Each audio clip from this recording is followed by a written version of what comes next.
Hello, fellow planters. So in this current macrame project, I'm going to go ahead and make one for this hexagonally shaped wall vase. These were on sale this week at Hobby Lobby, and it says not intended for use with water, but it is glazed, and they basically designed these to put fake floral arrangements in them, but it's not intended to use because that wasn't the purpose why they made them, but it doesn't mean you can't actually use these to put plants in them. And when I say plants, I mean live plants, not the fake ones that they wanted them to. What's nice about these labels is they do peel off really cleanly. So you could just easily, as you can see, it's really, really well. I love these labels because they don't make a mess when you're trying to remove them. And I found some rings, some nice stainless steel ones at Hobby Lobby, but they're thinner than I like. But they're perfect for the back where this is recessed compared to the edge. So I can actually use this here to be a little more fancy with the stringing. And I also have a key ring I'm going to use for the hanger.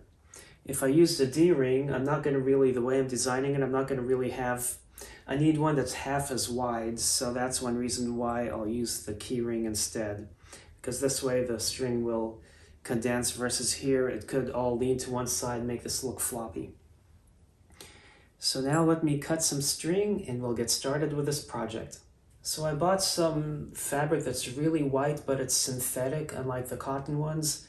And it is a pain to untie knots if you make a mistake, so that's one issue with these, but being synthetic, they should last a good while unless they dry rot, being like plasticky of some sort. But if you see, I made this a lot longer than the one I previous build with some of the Hobby Lobby stuff.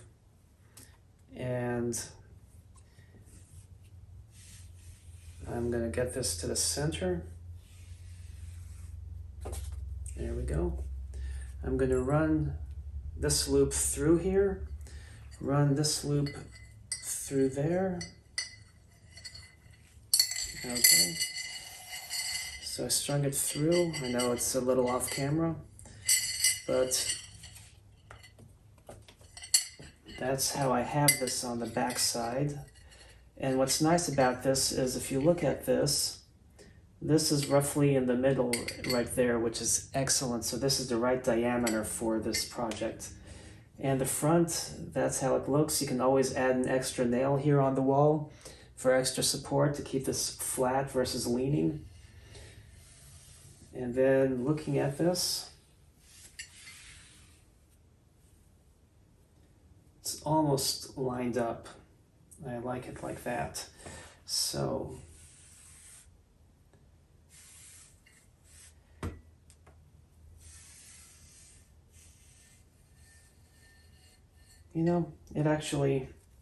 it's fine. So now what I can do is run this loop through the keyring. Figure out how high I want this. I think I'm going to have it that high, a little shorter than my previous build. I need to go get the previous build to show you, and we can maybe we'll just compare it at the end. So I'm going to start by putting a square knot. Oopsie. Okay, there we go.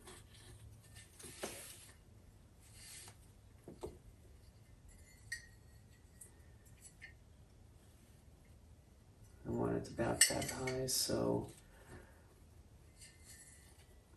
it drops and then gets longer than you intend, but that's a good height, isn't it? Then the edge of the ring in here. They do make some regular rings versus key rings you can use if you wanted to. I had a bunch of stainless steel key rings I bought for something else, and I ordered a pack of 30 and they only sent me 27. All these weird vendors who sell through Amazon or on Amazon, I tell you. I should have complained about that they couldn't even count when they put this in a bag and everything. So anyway, what I'm gonna do is just continue a bunch of square knots and run this all the way down to here. Now, just so that I don't become a square as well, I'm gonna do this off camera to spare you guys the agony of watching me just tie knots for a few minutes. So I could stop here and have this come this way or like that, but I'm going to go ahead and add one more square knot just so that it can be, okay, so that's a half, and that looks about right, but I'm going to go ahead and try doing a full square knot versus a half square. Since I didn't spare you guys the agony of this whole thing, I guess I'm not really a square, just a half. But some of you probably think I'm a square and a half. Anyway, so now this comes that way, and that's how that looks up there. I can actually tighten this a bit. Okay.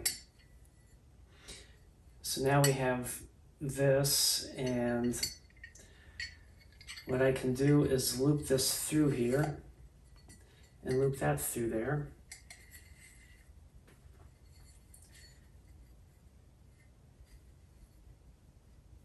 And, you know, I still don't have an idea in this noggin of how I'm going to do this, but we're going to see. This loops like that. It looks tacky. What I need is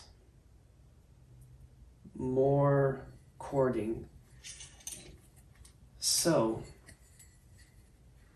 I have a couple pieces that I cut that might be too short, but since I already had them cut from earlier, why not try them at least? So I'm going to take this cording and run this through here from behind. Oops.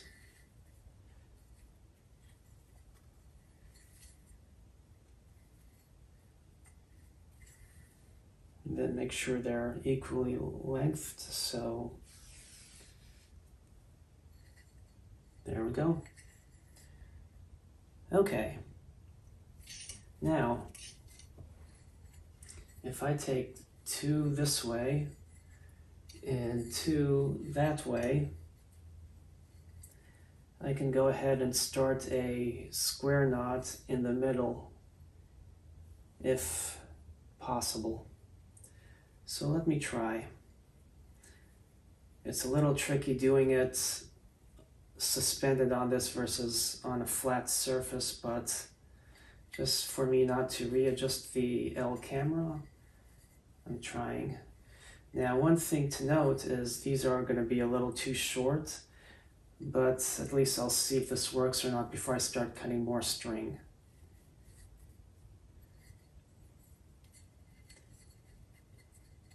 And actually, I thought of an idea.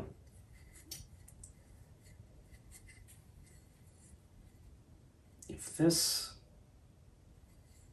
yeah, this might actually be interesting. Okay. So what's nice is the center pieces that are way too long, I can pull up and get this tight. So now, did I do a full square or a half square there? It's hard to tell.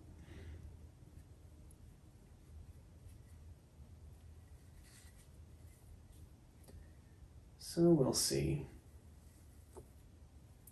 Okay, yeah, I did a full square earlier, so anyway, now I'm making this tassel thing. Oopsie.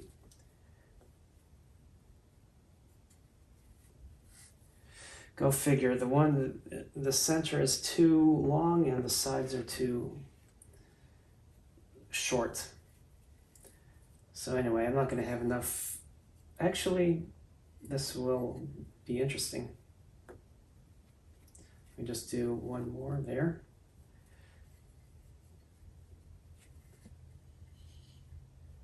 So if I do this and that, like that,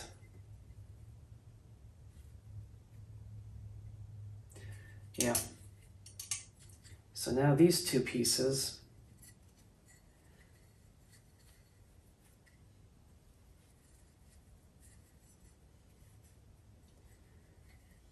I have enough length, which is excellent.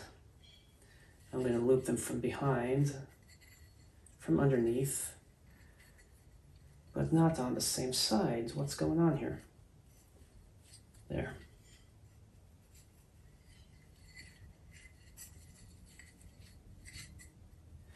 I did it again, okay. So I'm looping them through. Actually, yeah. I'm going to loop them under there.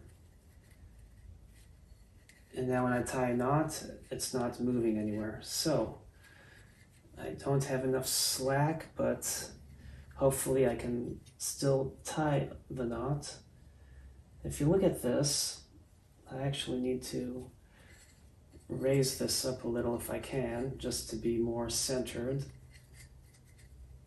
like that. So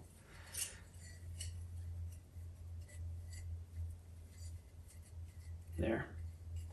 That actually made that shorter, which makes it more interesting.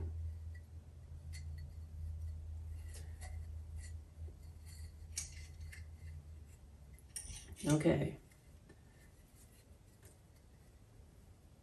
So now we go back to here, take this over, and that over,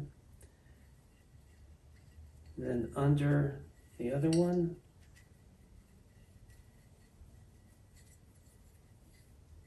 there we go, and see if I can tighten this. Okay, I'm gonna have to work a little magic to get that tightened. Actually, I'm gonna loosen one of the knots because I think this is also too long for the effect.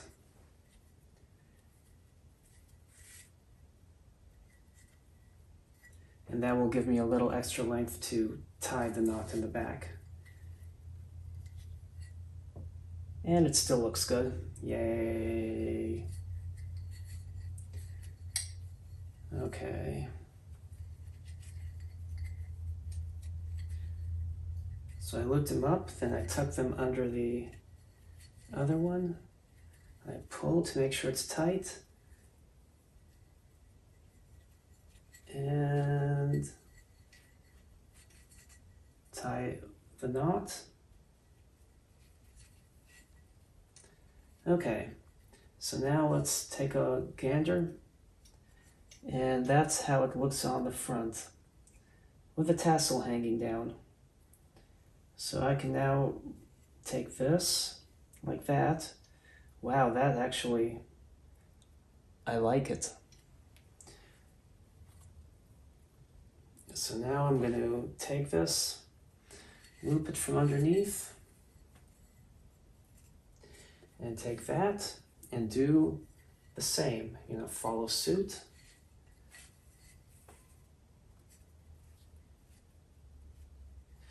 So now I have that motif, which is really nice. So now it beckons. Do I want a tassel under it hanging down from behind?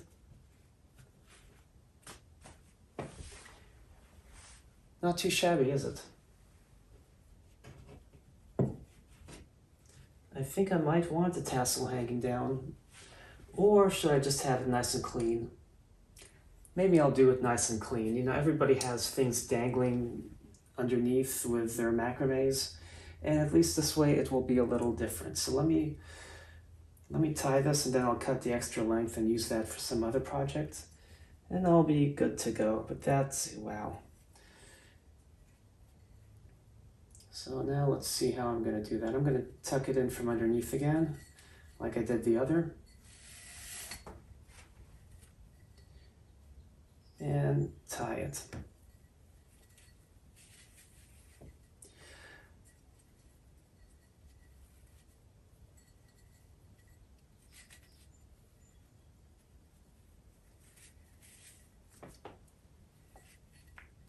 Okay, So now, before I cut it, I just want to make sure that that's what I like.